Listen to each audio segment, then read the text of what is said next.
Bienvenidos a nuestro estudio de miércoles. Como todos los miércoles, acostumbramos a estudiar un poquito más profundo las Sagradas Escrituras, y a todos los que están ya conectados en las plataformas de YouTube, Facebook o que se conectarán más adelante, les doy la más cordial bienvenida y que me acompañen en el estudio de esta ocasión basado en el Evangelio de Juan. Este es el tema y le he denominado limpieza profunda. Estamos en el contexto de la cena del Señor, la cena que Él tuvo con sus discípulos, relatada en el capítulo 13 de Juan. Versículo 8, leemos. El contexto, decía, es que durante la cena Él se ciñó una especie de sábana y empezó a lavarles los pies a sus discípulos. Pero Pedro, en el versículo 8, le dice lo siguiente: no me lavarás los pies jamás. Y Jesús le respondió: si no te lavo, no tendrás parte conmigo. Una actitud muy interesante de Pedro y misteriosa la respuesta del Señor. ¿Por qué el Señor le lava los pies a sus discípulos? Y obviamente Pedro no entendió la intención del Señor, así que se la tuvo que aclarar y contestarle radicalmente: no tendrás parte conmigo si no te dejas lavar los pies. No era un asunto de cortesía nada más, sino hay una lección muy profunda que tiene que ver con la vida, con el crecimiento. Y es que no podemos tener parte con el Señor sin una inmersión en el agua de la palabra, que es la verdad y que es de donde viene la emuná, que es la verdad, emet en hebreo, o la emuná, fidelidad en castellano, que generalmente la conocemos como fe, pero su mejor traducción sería fidelidad. ¿Y qué significa la verdad y la fidelidad, y cuál es la enseñanza que aprendemos de esa actitud del Señor? Bueno, lo que significa la emuná y la emet está muy relacionado, porque tiene que ver con la educación. Uno no puede creer en Dios, el acto de creer en Dios es un acto soberano de Dios, que Él nos da el regalo de poder verle, de creerle. No podemos llegar a Dios por nuestra propia cuenta. Es como que tratáramos de llegar al cielo. Hay una separación tan inmensa entre el cielo y nosotros que nadie, ningún ser humano ha podido subir al cielo.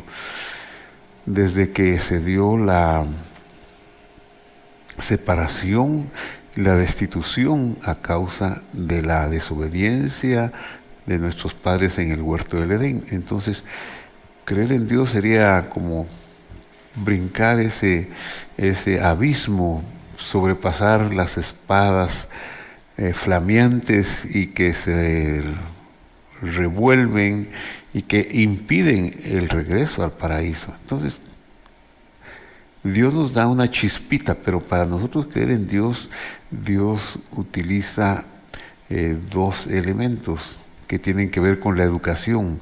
Nos va educando a cualquier personaje que tuvo fidelidad o exhibió fidelidad o que tuvo fe, como le llamamos, como por ejemplo a Abraham. Abraham no es que de repente creyó a Dios, como dice Génesis 15:6, y creyó a Dios y le fue contado por justicia. Eso no fue de repente, ahí habían pasado años y años y años, muchos años.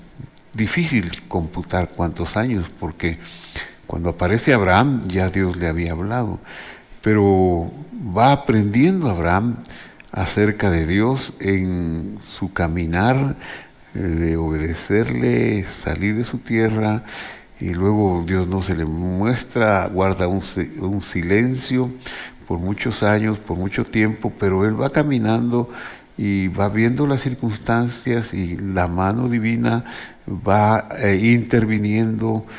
De repente le vuelve a hablar en el capítulo 13, cuando ha subido de Egipto después de la experiencia del hambre y la experiencia terrible de que el rey de Egipto, el faraón, quiso tomar a su esposa Sara y llevarla a su harén. Después de eso sube y tiene la experiencia con su sobrino Lot, y él cede, Abraham cede ante su sobrino para que él escoja y se aparte de él. Entonces Dios le vuelve a hablar, es un crecimiento más, y ya le promete la tierra y le hace otras promesas. Entonces la emuná es una educación, aprender a creer en Dios, aprender a exhibir la fidelidad en Dios, es una educación en base a pequeñas acciones que vamos teniendo respecto al mover de Dios y a las insinuaciones de Dios y a la enseñanza de Dios, que es su palabra. La verdad, la emuná, están relacionadas. Así que, por esa razón, no es extraño cuando Pedro reacciona, porque ha de haber entendido que había algo más, que no era solo un lavatorio, un simbolismo o un acto, digamos, pasajero, sino que era algo muy profundo. Entonces le contesta al Señor en el versículo 9 del capítulo 13 de Juan, dice, y leo, le dijo Simón Pedro, Señor, no solo los pies, también mis manos y la cabeza. Pedro es muy entusiasta y sigue diciendo en el versículo 10, Jesús le dijo, el que está limpio o el que está lavado no necesita sino lavarse los pies, pues está todo limpio. Y vosotros estáis limpios, vosotros limpios estáis, aunque no todos. Entonces aquí nos da la impresión de que ya había una acción de limpieza de Dios sobre sus discípulos, sobre Pedro, pero que aunque haya un camino en el cual se han iniciado, o que nos hemos iniciado en el camino de Dios, necesitamos seguir profundizando en la limpieza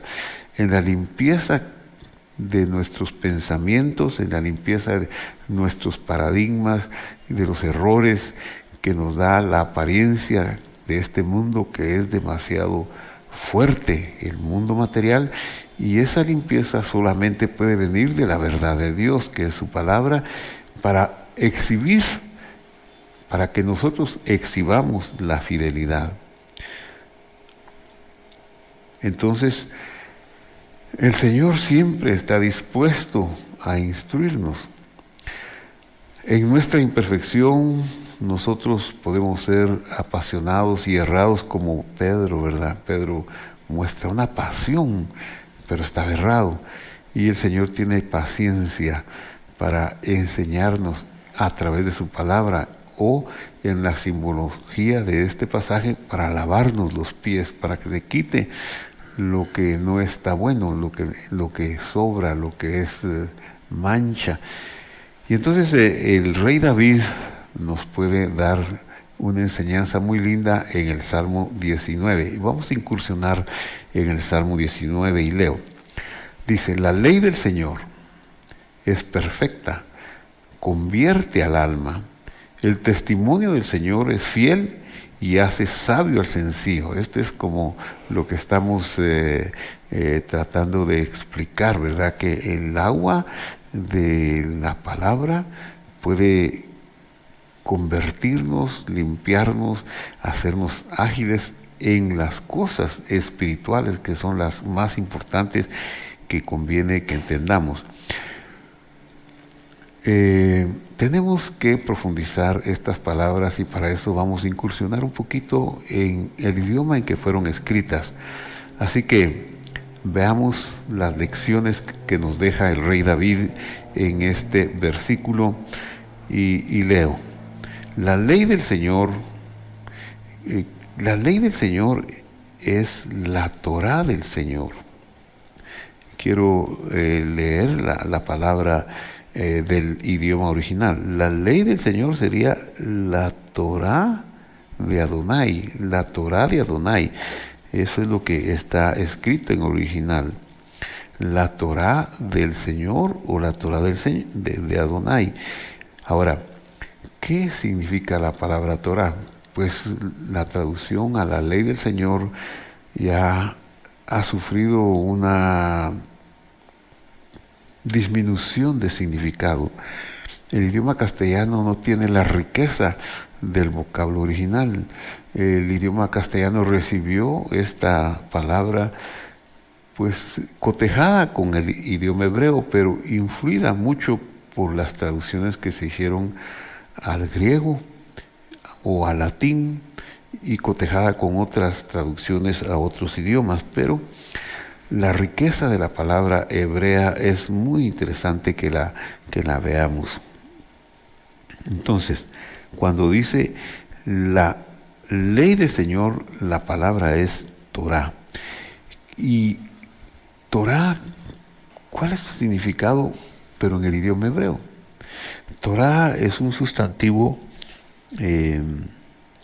cuya raíz viene de tres letras, yará, que sería una especie de verbo, un verbo tercera persona. Las raíces de las palabras hebreas generalmente es la conjugación de esa palabra en el pasado, en la tercera persona masculino del singular. Yará entonces significaría hacer fluir como agua. La ley del Señor no está restringida al significado de un precepto, de un mandamiento. Es mucho más que un precepto o que un mandamiento. Cuando nosotros lo leemos en castellano o en otro idioma que haya transmitido nada más la ley del Señor, pareciera el precepto del Señor, pareciera un mandamiento del Señor o un mandato o algo así. Pero veamos el origen, veamos la etimología, veamos la sustancia. La sustancia es yará. Yará es la base de la palabra Torah y sus significados son muy ricos. Repito, significa fluir como agua, o sea, llover. Y el profeta Isaías nos dice que así como la lluvia desciende sobre la tierra y la riega y hará fluir la semilla de la tierra, así su palabra no volverá a él vacía. Entonces la palabra Torah, traducida ley del Señor, está relacionada con la lluvia, con llover, fluir como el agua o como la lluvia. Pero tiene otro significado también. Significa lanzar o colocar una flecha y dispararla.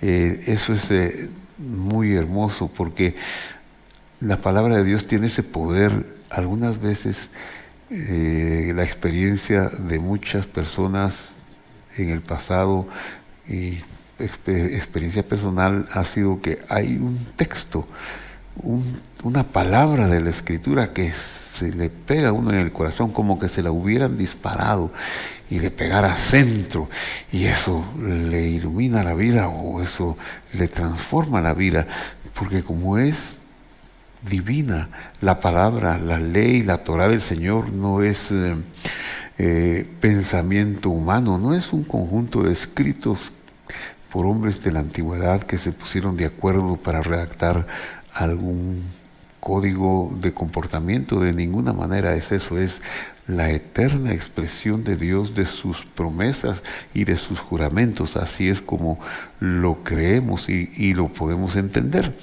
Entonces, una fracción de la palabra de Dios puede ser una flecha dirigida directa a nuestro corazón.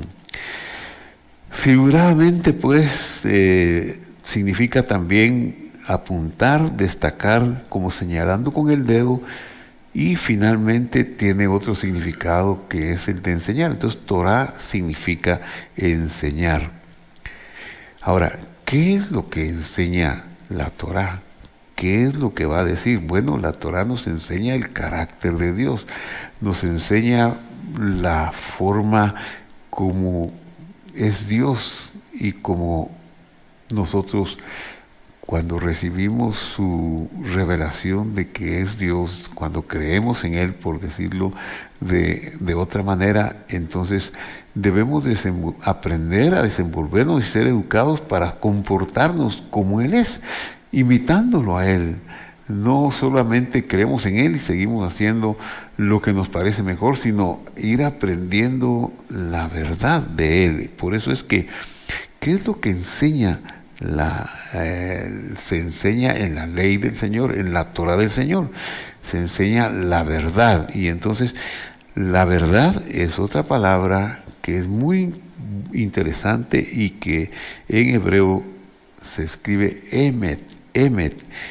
En este mundo la verdad solamente puede ser la palabra de Dios, porque todo lo que es verdadero o todo lo que es verdad, incluso el método científico nos ha demostrado cosas que han cambiado con el tiempo.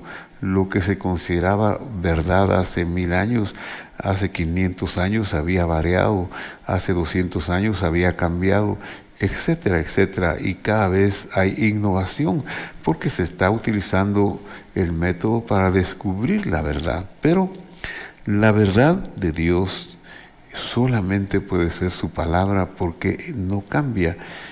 Claro, nosotros podemos decir que es un libro de escritos antiguos, arcaicos, pero cuando vamos a la profundidad de ella, nos encontramos con que es tan actualizada como lo que se está descubriendo hoy. Claro, no podemos encontrar ahí la fórmula de la relatividad o conceptos químicos o conceptos matemáticos, aunque hay matemática en la Torah, en la palabra de Dios. Es incluso increíble el resultado que nos da cuando aprendemos a manejar los valores numéricos de las letras hebreas. Nos pueden dar cosas impresionantes.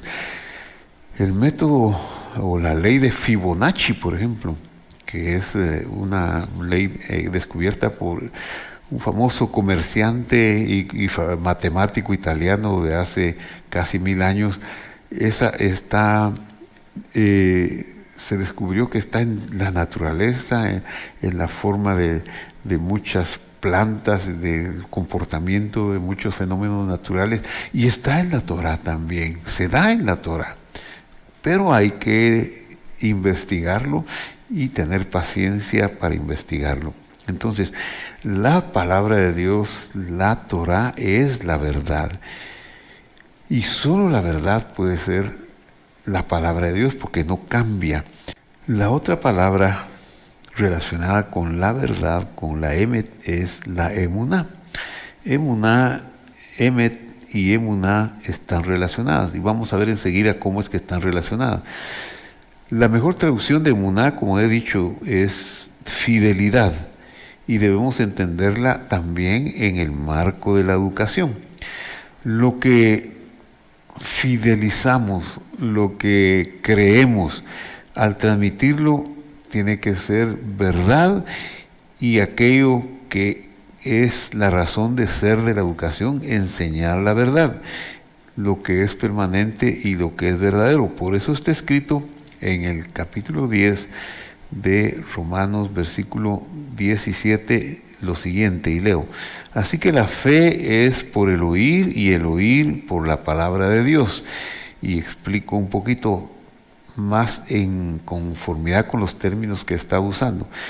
La fe, la emuná, es por el oír, es decir, por el educar. Y el educar tiene que ser basado en la ley del Señor, que es la Torá o que es la palabra de Dios. A eso me refería cuando dije que Abraham fue educado, creciendo en la educación, los patriarcas de igual manera, y todos los que han sido seguidores de Dios y han tenido cercanía con Él, fueron educados en la verdad y ya cuando son educados en la verdad podemos decir que exhiben fidelidad. Creen porque están convencidos por la lluvia que los ha inundado, por las flechas que han penetrado, las flechas conceptuales que han penetrado sus corazones, que no pueden sino creer que eso es así. Y eso es cuando la verdad se impregna en nosotros. Entonces vamos a tener la capacidad, como Abraham en el capítulo 15, 6 de Génesis, de exhibir la fidelidad de Dios y de estar seguros que aunque muramos, como dice también Romanos 8, y si vivimos, para Él vivimos, si morimos, para Él morimos, sea que vivamos, sea que muramos, del Señor somos, porque ya ni la muerte ni la vida nos puede quitar esta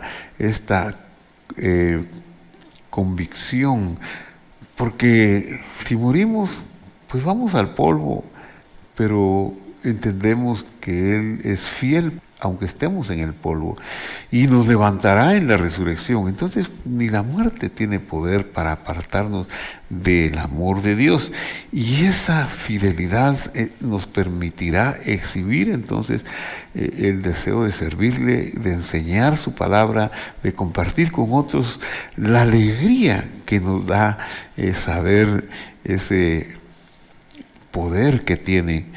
Y entonces la emet, verdad, y la emuná, fidelidad, están relacionadas con la educación, y vamos a enseñar y vamos a ser enseñados en base a la verdad que es la palabra del Señor. Eso es lo que David nos está diciendo. Ahora, quisiera incursionar un poquito más y profundizar un poquito más sobre la raíz de la palabra verdad, emet, y de la palabra emuná, fidelidad. Emet, verdad, emuná, fidelidad.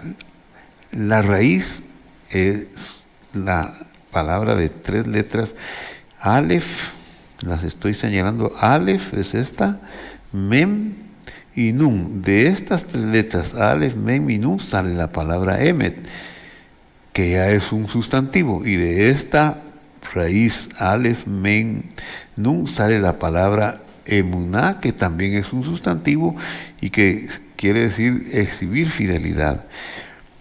Esa es la raíz de las 2 palabras, amán, amán.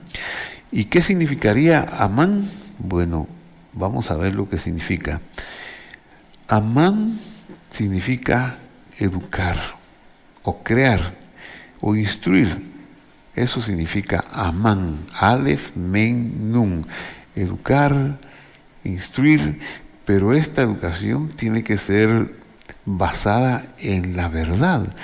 No se puede educar en algo que hoy es y mañana no es. Si vamos a educar en un idioma, por ejemplo, y decimos, esta es la vocal que suena como A, y entonces vamos a enseñar A al niño, y siempre será A, la vocal A, y aunque pasen 100 años, la vocal A seguirá siendo la vocal A, porque tratamos de educar en la verdad.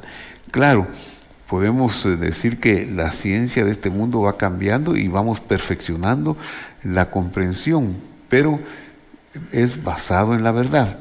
Ahora, la verdad de Dios que no cambia, pues ahí sí lo mismo sería hace 2 siglos que hace 2000 años, por ejemplo, y es que Dios se hizo hombre para pagar la deuda que nosotros debíamos y poder de esa manera salvarnos y que tengamos acceso de nuevo al paraíso que se perdió. Eso no cambia, eso será siempre así. Había una deuda y eso no cambia desde el huerto del Edén, porque fueron sacados del huerto. Y como se dice en la interpretación del Evangelio en Romanos, se dice, por cuanto todos violaron la ley de Dios, están destituidos de la gloria de Dios. Fueron destituidos y no hay justo ni a uno, no hay quien haga el bien, dicen los salmos y también es citado por el apóstol Pablo. Esas son verdades que no van a cambiar. Entonces tenemos que aprender esas verdades, a ser educados en la Emet, y todo eso es el agua que nos va a lavar, que necesitamos lavar nuestros pies, a lo que Pedro no quería porque creía que era un rito exterior, pero Jesús le dice, si no te lavo no tendrás parte conmigo, porque entonces te vas a ir por otro lado, no vas a crecer en la verdad. Entonces, la raíz de la palabra amán es educar, tiene que ver con educar, por eso emet, que es la verdad y que tiene raíz en la palabra amán, tiene que ser el instrumento que nos dice que la palabra de Dios nos va a servir para la educación. Y por eso emuná, que es exhibir la confianza en Dios, la fidelidad en Dios, tiene su base en la palabra amán, que es educar para poder exhibir esas verdades, esas visitaciones de Dios a nuestra vida. Entonces, estamos nosotros acostumbrados, por ejemplo, a decir a la fe verdadera, como estamos nosotros acostumbrados a esto, le llamamos la fe verdadera. Ahora, volvamos a lo que dijo el rey David, y retomo el Salmo 19, versículo 8. Entonces el Salmo 19 me dice, la Torá del Señor, o la Torá de Adonai, es perfecta. No solo es verdadera, sino es perfecta, es decir, no cambia, siempre será la misma. La ley de no robar, desde que fue dada en el Sinaí hasta hoy y en el futuro, será la misma. Y es un principio tan grande que algunas de las revelaciones de Dios en la Torá han trascendido a los que recibieron esta revelación y han llegado a todos los pueblos del mundo, y en cualquier sociedad donde se quiera crecer en un ambiente correcto de negocios o de cualquier otra actividad económica, el robo será castigado, aunque sean países o naciones cuyos líderes no crean en Dios ni acepten su palabra, pero el robo tendrá que ser castigado, y hasta hay países donde es castigado con la pena de muerte, aún a estas alturas. Entonces, el rey David dice, la Torá, la instrucción, la educación del Señor es perfecta, permanece, es tamim, siempre está siendo la misma, pero agrega, dice, convierte el alma, convierte la vida, convierte a la persona. Cuando uno deja que esa revelación divina, cuando es enseñado, le empiezan a enseñar a uno lo que dice la palabra de Dios, entonces a uno lo limpia, es como un colirio a los ojos, que uno quiere enmendar sus caminos para caminar de acuerdo a esa revelación. Por eso dice convierte, o sea, hace regresar de un camino errado a la persona y que regrese al camino correcto o al camino de la verdad. Y luego, refiriéndose en un sinónimo a la ley de Dios, que sería el testimonio del Señor, o sea, el testimonio, el edut del Señor es emuná, es exhibidor de la fidelidad de Dios y hace sabio al sencillo.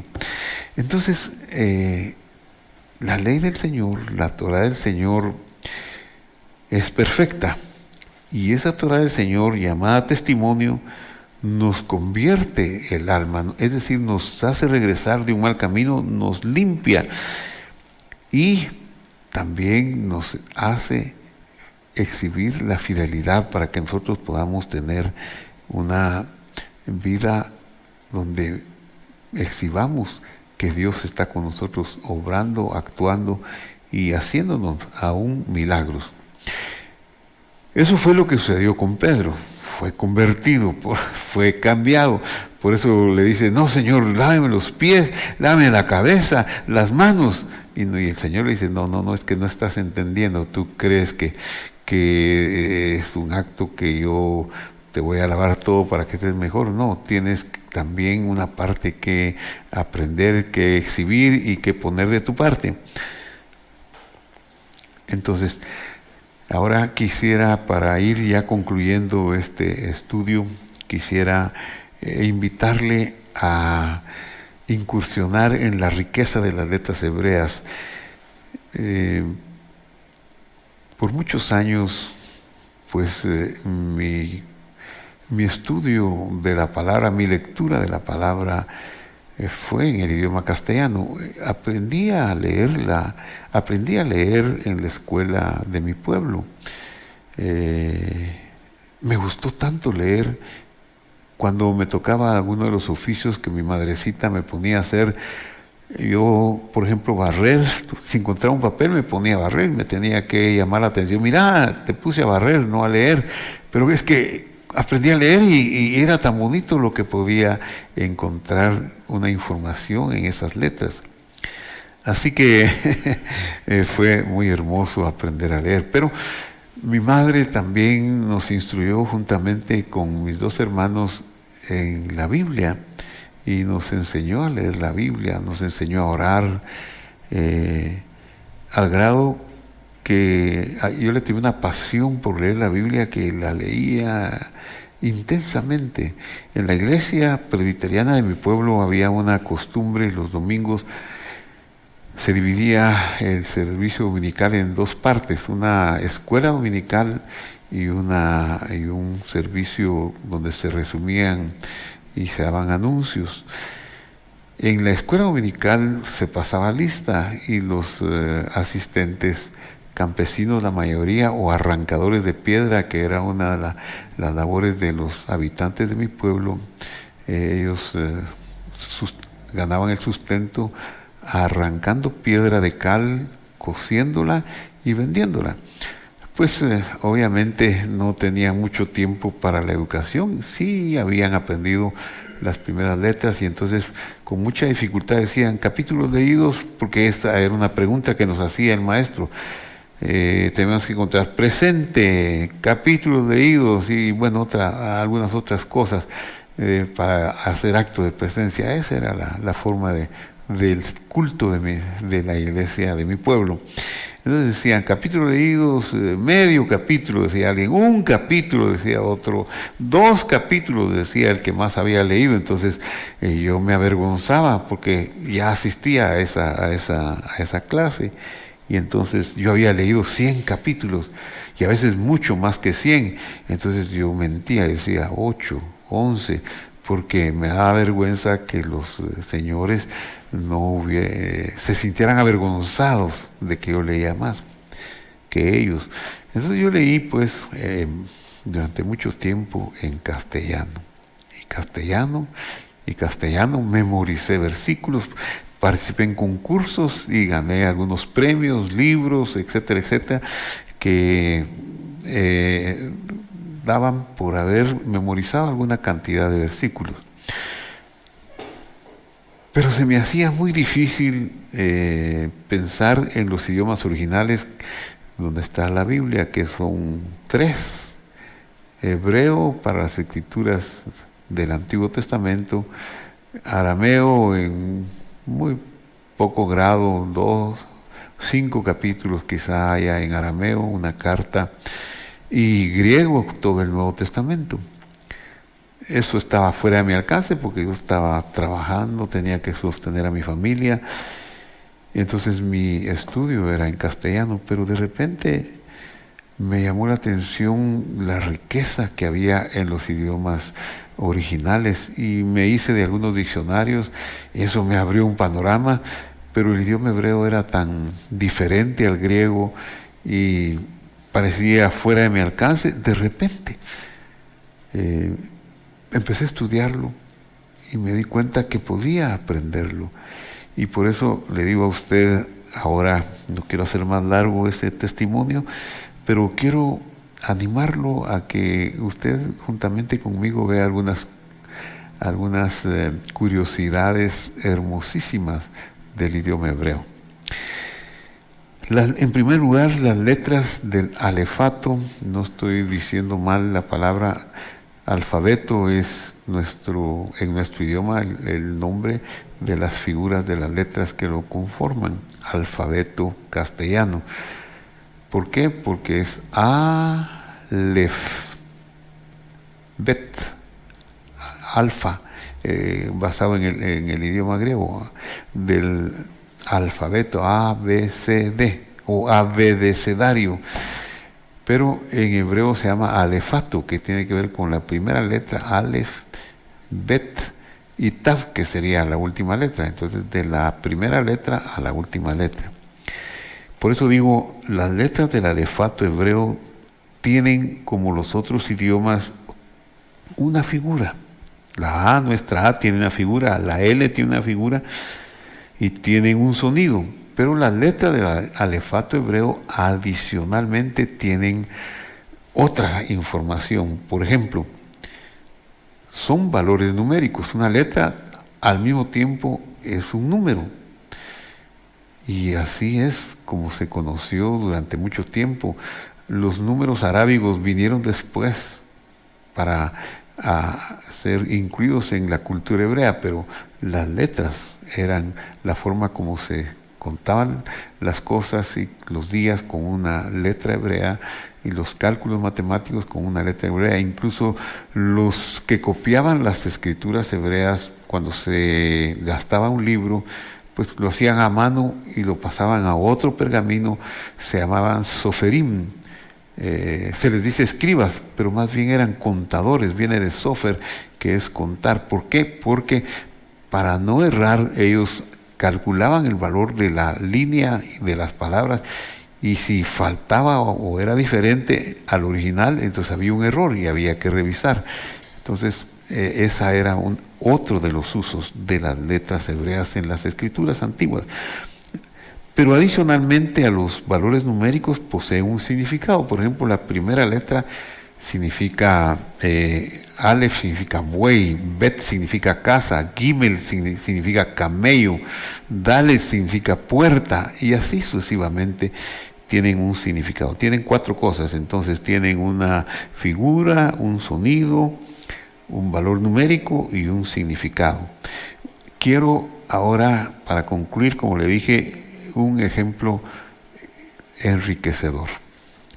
Entonces, dije que la raíz de la palabra emuná es amán. Entonces, veamos, amán es una alef, una mem, una nun. Y sus valores numéricos, porque solo voy a ejemplificar en los valores numéricos, no voy a hacer uso de otros significados por causa del tiempo. Pero la alef tiene un valor numérico de 1.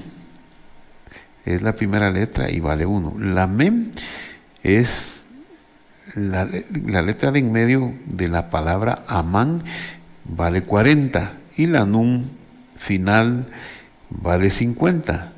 Entonces, la raíz de Torah, de emuná, amán, tiene un valor numérico de 91.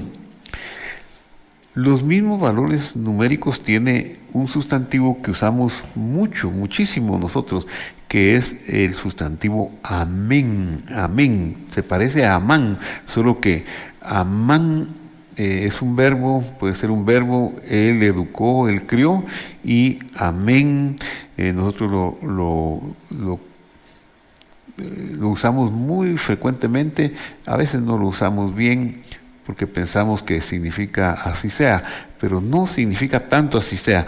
Amén significa verdadero es, ciertísimo. Dios lo ha dicho, eso significa amén. Por eso cuando se usa bien la palabra amén es cuando uno recibe una bendición, amén, Dios lo dijo. Si alguien le dice, mira, te voy a dar esta palabra en el nombre de Dios, o cuando leemos una lectura de la palabra de Dios, amén, Dios lo dijo, ahí está bien usado. Amán, 91, amén, vale 91. Ahora veamos los valores numéricos de dos nombres divinos.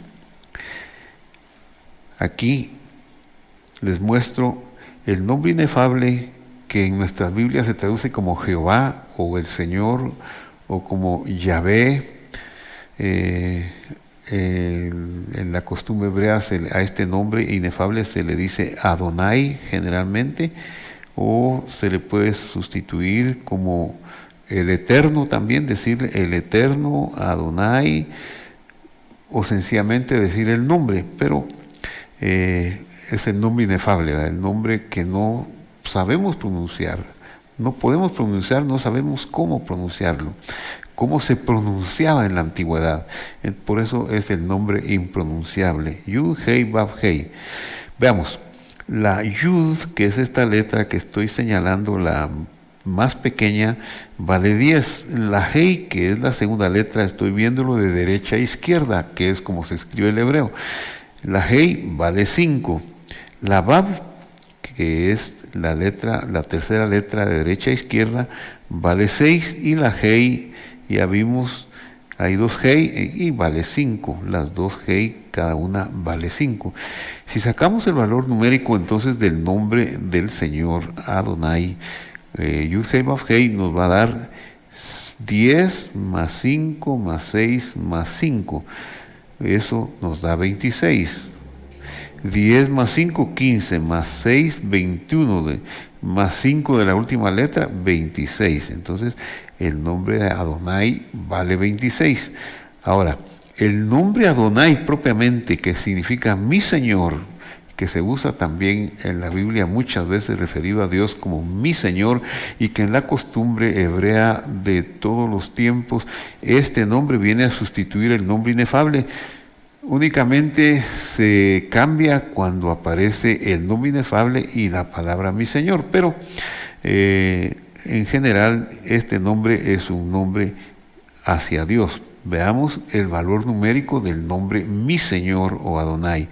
La Aleph vale 1, la Dalet vale 4, la Nun, vale 50 y la Yud vale 10. Entonces, si sumo 1 de la Aleph más 4 de la Dalet, estoy haciéndolo de derecha a izquierda, y ya llevo 5, más 50 de la Nun, 55, más 10 de la Yud, que está al final, 55 y 10 me da 65.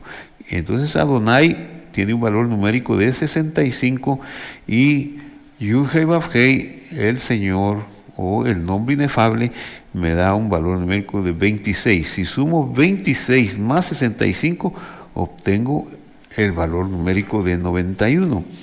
Qué interesantísimo que 91 es el valor numérico de Amán o de Amén.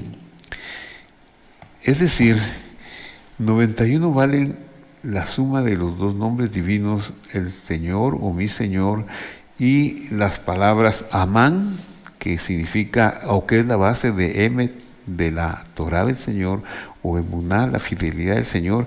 ¿Esto qué me indica? Pues me está indicando que la palabra es la verdad y que la riqueza que hay de estudiar la palabra de Dios en los idiomas originales es insuperable. Espero que esta enseñanza le haya servido y que usted sepa que la base el análisis que hemos hecho al final de este conjunto de letras no es para enredarlo, sino para mostrarle que están firmadas con el nombre divino de el Señor.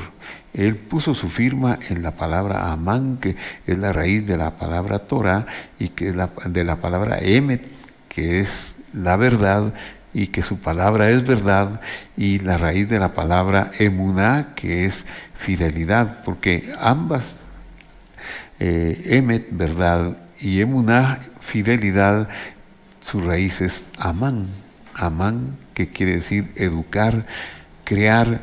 ¿Educar en qué? En la verdad. ¿Educar en qué? ¿Y qué es la verdad? En la palabra de Dios. Esa es la verdad. Quiera usted, querido amigo, recibir estas palabras, y si por ser algo nuevo, le invito a volverlas a ver, a volver a ver el estudio.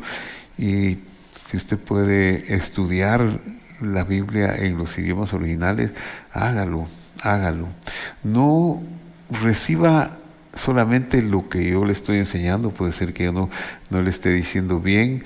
Averígüelo por usted mismo. Busque la forma de estudiar. La mejor inversión que podemos hacer es estudiar las Escrituras y estudiarlas en los idiomas originales. Ese es el mayor enriquecimiento. Yo le invito a que hagamos una oración. Padre que estás en el cielo, bendito seas tú, bendito sea tu nombre, y gracias por tu palabra que es verdad, y que a cada uno nos vas enseñando y provechosamente, y nos guías y nos muestras y nos revelas. Bendito seas, Padre nuestro, por tu verdad y porque nos enriqueces con ella y nos educas con ella, para que podamos exhibir fidelidad. Te amamos con todo el corazón y queremos dar a conocer lo que hemos aprendido de gracia, Señor, porque de gracia lo hemos recibido. En el nombre de Jesús te lo pido. Amén. Querido amigo, comparta nuestros estudios si le ha interesado vuélvalo a ver y vuelva con nosotros el próximo miércoles. Estaremos seguramente llevándole un nuevo estudio, o el domingo le llevaremos una enseñanza también, una enseñanza dominical. Que Dios esté con todos nosotros, nos bendiga y nos limpie con limpieza profunda de su verdad inmensa e invariable. Hasta la vista.